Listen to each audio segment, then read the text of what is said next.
Assalamualaikum warahmatullahi wabarakatuh. Salam sejahtera bagi kita semua. Pada kesempatan kali ini, saya Bagas Arya Kumara dengan nomor induk mahasiswa 55522000076 akan menyampaikan penjelasan mengenai PSAK 25 tentang kebijakan akuntansi, perubahan estimasi akuntansi, dan kesalahan. Pernyataan ini bertujuan menentukan kriteria dalam pemilihan dan perubahan kebijakan akuntansi bersama dengan perlakuan akuntansi dan pengungkapan atas perubahan kebijakan akuntansi, perubahan estimasi akuntansi, dan koreksi kesalahan. Pernyataan ini memiliki intensi untuk meningkatkan relevansi dan keandalan laporan keuangan entitas, daya banding laporan keuangan sepanjang waktu, dan daya banding laporan keuangan entitas dengan laporan keuangan entitas lainnya. Ruang lingkup penerapan pernyataan PSAK 25 adalah dalam pemilihan dan penerapan kebijakan akuntansi, serta pencatatan perubahan kebijakan akuntansi, perubahan estimasi akuntansi, dan koreksi kesalahan pada periode sebelumnya. Konsep materialitas mencakup penilaian apakah suatu kelalaian pencantuman atau kesalahan pencatatan dapat memengaruhi keputusan ekonomi pemakai dan menjadi material, memerlukan pertimbangan karakteristik pemakai tersebut. Penilaian tersebut perlu mempertimbangkan bagaimana pemakai yang dimaksud diperkirakan terpengaruh secara rasional dalam pengambilan keputusan ekonomi. Kebijakan akuntansi adalah prinsip, dasar, konvensi, peraturan, dan praktik tertentu yang diterapkan entitas dalam penyusunan dan penyajian laporan keuangan.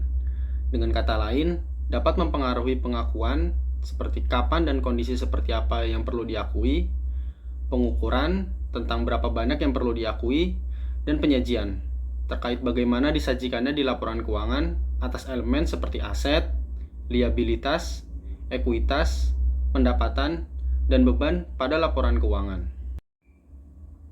Terkait penetapan kebijakan akuntansi, ketika suatu PSAK secara spesifik berlaku untuk suatu transaksi, peristiwa, atau kondisi lain, kebijakan akuntansi yang diterapkan pos tersebut menggunakan PSAK tersebut.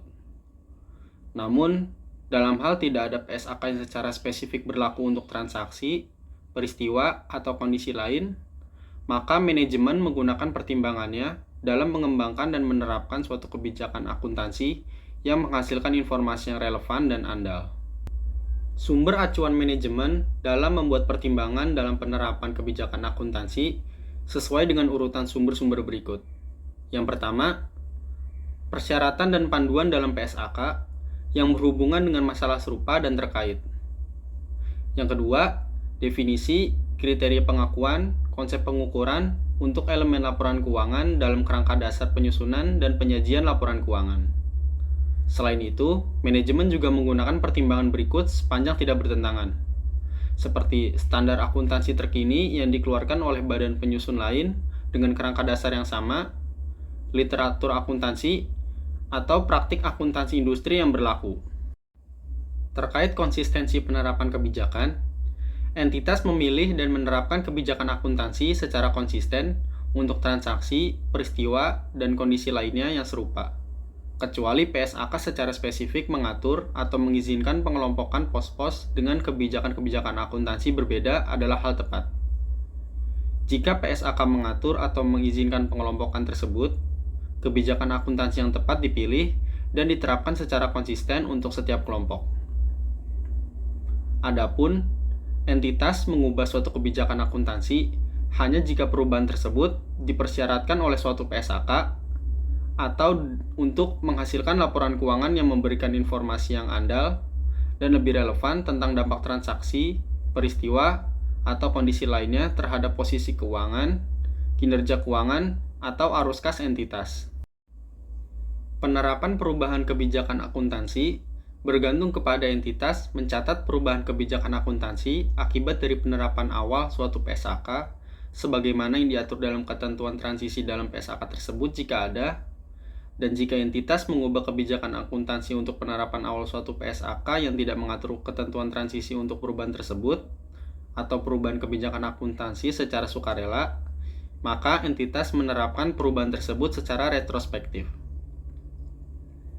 Ketika perubahan kebijakan akuntansi diterapkan secara retrospektif, maka entitas menyesuaikan saldo awal setiap komponen ekuitas yang terpengaruh untuk periode sajian paling awal, dan jumlah komparatif lainnya diungkapkan untuk setiap periode sajian, seolah-olah kebijakan akuntansi baru tersebut sudah diterapkan sebelumnya.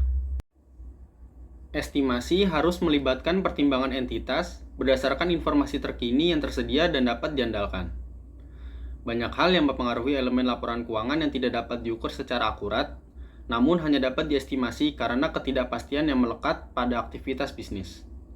Penggunaan estimasi dalam penyusunan laporan keuangan harus tidak mengesampingkan keandalannya. Estimasi melibatkan pertimbangan berdasarkan informasi terkini yang tersedia dan andal. Jadi, estimasi mungkin perlu direvisi jika terjadi perubahan keadaan yang menjadi dasar estimasi, atau akibat informasi baru, atau tambahan pengalaman. Jadi, definisi dari perubahan estimasi akuntansi adalah penyesuaian jumlah tercatat aset atau liabilitas, atau jumlah pemakaian periode aset yang berasal dari penilaian status kini dan ekspektasi manfaat masa depan, dan kewajiban yang terkait dengan aset dan liabilitas. Perubahan estimasi akuntansi dihasilkan dari informasi baru atau perkembangan baru. Dengan demikian, bukan dari koreksi kesalahan. Terkait pengakuan perubahan estimasi, entitas harus mengakui efek dari perubahan estimasi secara prospektif sebagai berikut.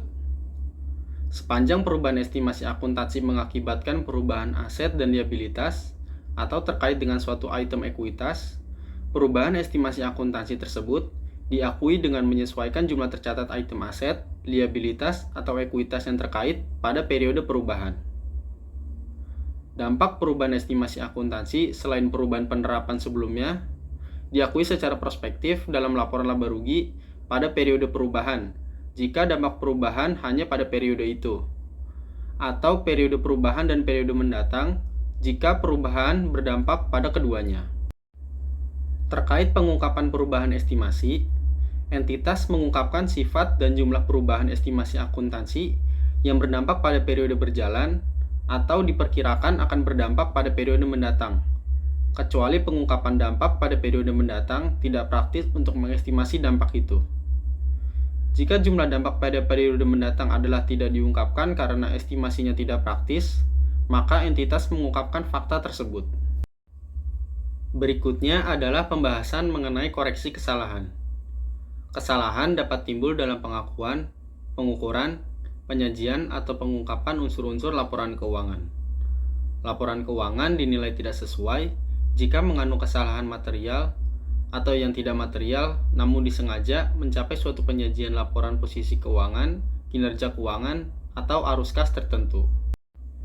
Entitas mengoreksi kesalahan material periode sebelumnya secara retrospektif pada laporan keuangan lengkap pertama yang diterbitkan setelah ditemukannya kesalahan, dengan menyajikan kembali jumlah komparatif untuk periode sebelumnya yang disajikan di mana kesalahan terjadi, atau jika kesalahan terjadi sebelum periode sajian paling awal, maka dengan menyajikan kembali saldo awal aset, liabilitas, dan ekuitas untuk periode sebelum sajian paling awal.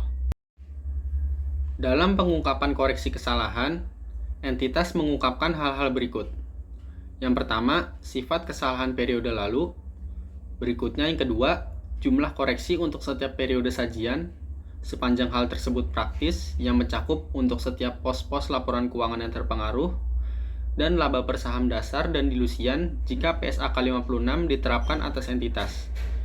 Berikutnya yang ketiga, jumlah koreksi pada awal periode sajian paling awal, dan yang keempat, jika penyajian kembali retrospektif tidak praktis untuk suatu periode lalu tertentu, keadaan yang membuat keberadaan kondisi itu, dan penjelasan bagaimana dan sejak kapan kesalahan telah dikoreksi.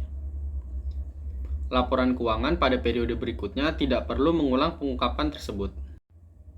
Kesimpulan dari pernyataan PSAK 25 adalah, dalam penyusunan laporan keuangan, terdapat hal-hal yang mungkin tidak dapat diprediksi sebelumnya, seperti adanya perubahan kebijakan akuntansi, dasar-dasar estimasi yang berbeda, dan kesalahan-kesalahan yang mungkin terjadi ketika penyusunan laporan keuangan periode sebelumnya.